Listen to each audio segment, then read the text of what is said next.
Bueno, el domingo 20 de octubre, o sea, en pocos días habrá elecciones generales en Bolivia. Y estoy conversando con don Carlos Sánchez Berzaín, que es un muy brillante escritor y analista político boliviano. En Bolivia, Evo Morales es dictador hace más o menos 14 años, ¿no? Evo ganó las elecciones a fines de 2005, ¿fue así? Sí. Ahora, aquellas elecciones, para comenzar, porque me gustaría que tú describieras la dictadura boliviana, que es una dictadura que no siempre el mundo ve con la debida clarividencia. ¿Esas elecciones originales por las cuales Evo Morales llegó al poder fueron limpias? ¿Las ganó limpiamente?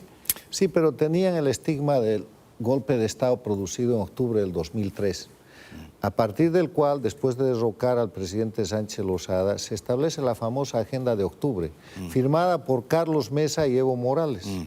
Y la Agenda de Octubre establecía convocatoria a Asamblea Constituyente, expresamente prohibida por la Constitución de la República de Bolivia, nacionalización de hidrocarburos y enjuiciamiento y persecución de los derrocados. O sea, ¿ya no había democracia en Bolivia antes de que Evo ganara las elecciones? Se produjo una ruptura y se empezó a acomodar el proceso para que Evo gane las elecciones. ¿Evo es entonces dictador aún antes de haber ganado las elecciones? Yo creo que Evo posible? Morales en esa elección gana las elecciones en los parámetros y condiciones que él mismo crea. Porque Mesa, que tenía que ser presidente, sucediendo al derrocamiento del presidente Sánchez Lozada, hasta el año 2007, no completa eso porque precisamente Evo Morales lo desestabiliza. Sí, y Mesa recorta su mandato. Y va el presidente de la Corte Suprema por 6 meses y llama a elecciones. Y llega el presidente de la Corte Suprema a la presidencia porque Mesa impide que el presidente del Senado o el presidente de diputados tomen la presidencia de la República con el argumento de que eran de partidos tradicionales. O sea, ayuda en la dinámica del castrochavismo al destrozo del sistema institucional. O sea, Mesa ayudó a Evo Morales. Sí, se asociaron, se consorciaron. Bueno, lo cierto es que Evo Morales es dictador hace más o menos 14 años en tu país. Lo cierto es que la propia Constitución le prohibía a Evo Morales ser candidato. Está aspirando a un cuarto mandato. Él no podía ser candidato. De hecho, él convocó a un referéndum, Carlos, y la gente opinó que no debía ser candidato a una reelección más. ¿Eso es correcto? Así es. El iter criminis, el camino de este delito que se llama hoy día dictadura electoralista en Bolivia, es así de sencillo. Evo llega el 2005 al gobierno, escogido, elegido, vamos a suponer que legítimamente, por un mandato de 5 años que no podía ser reelegible de inmediato en la República de Bolivia. En base a la falsificación de una ley de reforma constitucional hecha por Mesa y por Evo, convocan a la Constituyente. Y la Constituyente fracasa durante más de un año y presenta un proyecto que va al Congreso. Entonces el Congreso es una ley interpretativa por la cual el Congreso termina haciendo la nueva Constitución, al margen de la Constituyente. Y aprueban esa Constitución en un referéndum, no sin antes producir hechos de sangre, masacres ante la resistencia de 6 departamentos. No me cuentes la historia completa porque no vamos a tener tiempo. Entonces Evo liquida la República de Bolivia y crea el Estado plurinacional de Bolivia. De inmediato convoca elecciones. En esa su nueva Constitución introduce la reelección continua por una vez. Se reelige el 2009 hasta el 2014. Cuando vienen las elecciones del 2014 le dicen, ya te has reelegido una vez, no puedes. Y él dice, sí puedo. Va a su Tribunal Constitucional y lo autoriza. Y el tribunal dice, extinguida la República de Bolivia en el Estado plurinacional, esta es su primera elección. Vaya a la segunda. Claro.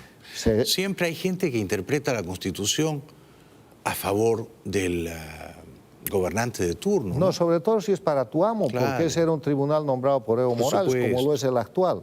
Entonces, en 2014 se vuelve de nuevo presidente y va a un referéndum. Le dice a Bolivia, quiero ser indefinidamente reelegible. ¿Y el pueblo le dice que no? No. Claro. 21 de febrero del 2016. ¿Cuánto sacó el no?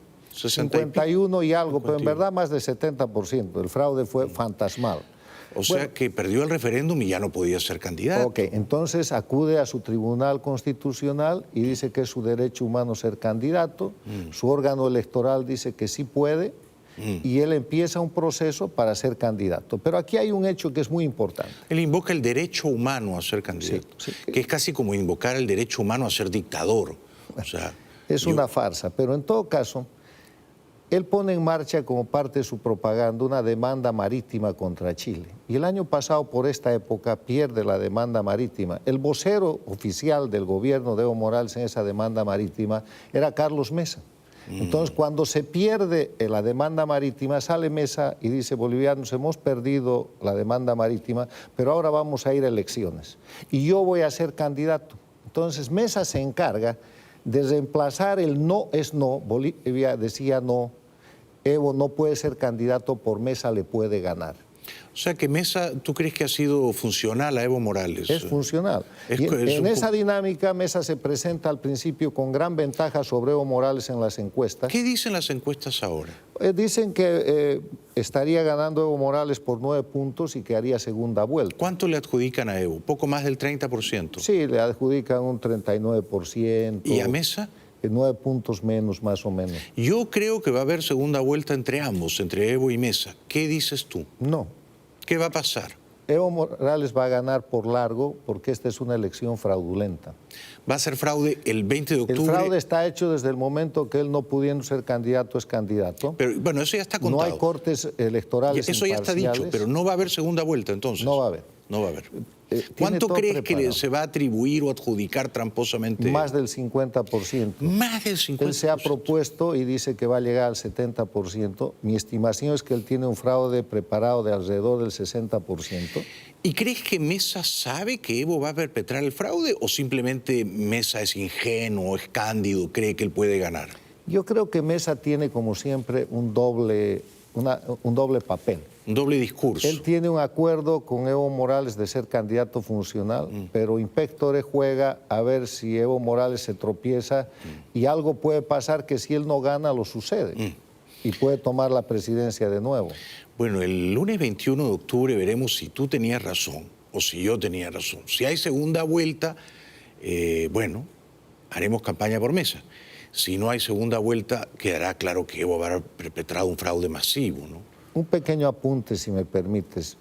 Una de las notas características de este proceso, además de dictadura electoralista y Bolivia dijo no, es la oposición de candidatos funcionales. Tenemos 8 candidatos que dicen ¿Es un error eso? A Mesa. Absolutamente. ¿Qué debió hacer la oposición? Si fueran de verdad candidatos de oposición, debieron unirse y en un solo frente irle a ganar la elección. O no con Mesa o sin Mesa. O no participar, que es la otra opción. Pero participan, legitiman al candidato usurpador y además de eso se dividen entre 8 y hay que ver la campaña. La campaña es de Mesa contra Ortiz, de los dos contra Se el pelean chino, entre ellos y no contra Evo. Contra Evo Morales. Y Evo favor. Morales está en una campaña limpia donde no le han hablado de su corrupción, no le han hablado del tema del mar, no le han hablado del narcoestado, no le han hablado de la limpieza de las elecciones, no le han hablado de los presos políticos, nadie habla del exilio político, de la ausencia de división e independencia de poderes. O sea que los 8 opositores le hacen un gran favor a Evo. Bueno, hay que ver nomás lo que es el tema de campaña. Evo Morales ha dicho que no quiere debate, bueno, y ahí están, han debatido entre ellos.